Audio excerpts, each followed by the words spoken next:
किसानों के हित के लिए कई किसान नेताओं द्वारा प्रयास किए जा रहे हैं। इन्हीं में से एक नाम है किसान नेता मुकेश डागोर का, जो किसानों के लिए लगातार संघर्ष कर रहे हैं। उनके द्वारा कहा गया है कि प्रदेश में किसानों की जमीन बैंकों में गिरवी रखी है और उनकी जो जमीन है वह नीलामी की तरफ जा रही है। तो इससे आने वाले वक्त में देश में आर्थिक स्थिति पर बहुत बड़ा और बुरा असर पड़ने वाला है। उधर खेती और किसानी की हालत खराब हो रही है। किसान को एमएसपी मिलनी चाहिए, ये किसान का नैतिक अधिकार है।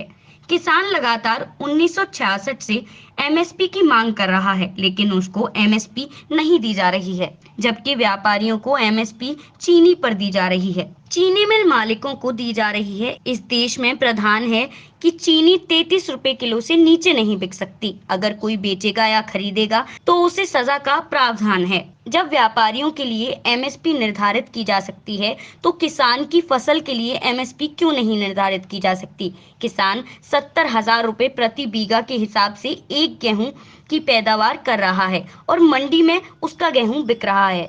किसान 70,000 रुपए प्रति बीघा के हिसाब से एक गेहूं की पैदावार कर रहा है और मंडी में उसका गेहूं बिक रहा है 30,000। तो किसान तो बर्बाद होने ही हैं। वह उस घाटे की पूर्ति बैंकों से कर्ज लेकर कर रहा है और उस कर्ज को चुका नहीं पा रहा है। उस कर्ज को वह अगली पीढ़ी के लिए छोड़ जा रहा है। तो किसान तो पीड़ित कर्जदार हो गया है। कि सरकार को किसानों के हित के लिए स्वामीनाथन आयोग की रिपोर्ट को ईमानदारी से लागू कर देना चाहिए। अगर किसान को एमएसपी दे दी जाती है तो अच्छा है, नहीं तो किसान लाठी लेकर जब आगे बढ़ेगा तो सरकार उसकी बात मानेगी, क्योंकि अभी हरियाणा के किसानों ने सूरजमुखी पर एमएसपी सरकार से ली है। पंजाब का किसान लाठी के बल पर गेहूं और चावल पर एमएसपी ले रहा है। तो हम चाहते हैं उत्तर प्रदेश के किसान को हम जगाएं। उत्तर प्रदेश का किसान भी अपने घरों से लाठी लेकर निकल पड़े, तो इस देश के किसान को बचाया जा सकता है। क्योंकि इस देश का किसान नहीं बचा तो इस देश की खेती नहीं बचेगी, और खेती नहीं बचेगी तो इस देश में कोई नहीं बचेगा। और उन्होंने कहा कि किसानों से यही अपील करना चाहता हूं कि आप जो कर्ज अपने सर पर लेकर चल रहे हैं, ये कर्ज आपका नहीं है। जो किसान कर्ज लेकर जी रहा है वह अपनी पीढ़ियों के साथ बेईमानी कर रहे हैं। आप अपनी फसल के साथ बेईमानी कर रहे हैं, आप अपनी नस्ल के साथ बेईमानी कर रहे हैं। हम एमएसपी की लड़ाई को बहुत मजबूती से लड़ेंगे। किसान के हक को हम दिलवाने का संकल्प लेकर आगे बढ़े हैं और लगातार संघर्ष करते रहेंगे। हम देख पा रहे हैं कि किसान अपने बच्चों की पढ़ाई, अपने बच्चों की रख रखाव, उनका जो रहन सहन है वो बहुत निम्न स्तर तक चला गया है। यहाँ तक कि किसानों की ज़मीनें बैंकों में गिरवी रखी हैं और उनकी जो ज़मीनें हैं वो नीलामी की तरफ जा रही हैं।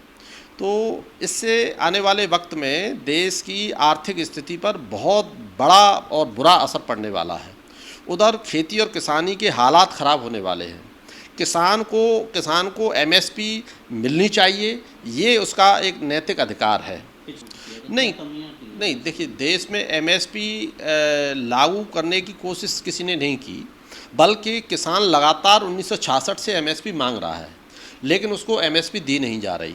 एमएसपी दी जा रही है व्यापारियों को, एमएसपी चीनी पर दी जा रही है, चीनी मिल मालिकों को दी जा रही है। इस देश में प्राविधान है कि चीनी 33 रुपये से नीचे नहीं बिक सकती। अगर कोई बेचेगा और ख़रीदेगा तो उसे सज़ा का प्रावधान है। जब व्यापारियों के लिए एमएसपी निर्धारित की जा सकती है, तो किसान की फसल के लिए एमएसपी क्यों नहीं निर्धारित की जा सकती? डीजी महाराजा न्यूज़ के लिए शैलेंद्र लवानिया की रिपोर्ट।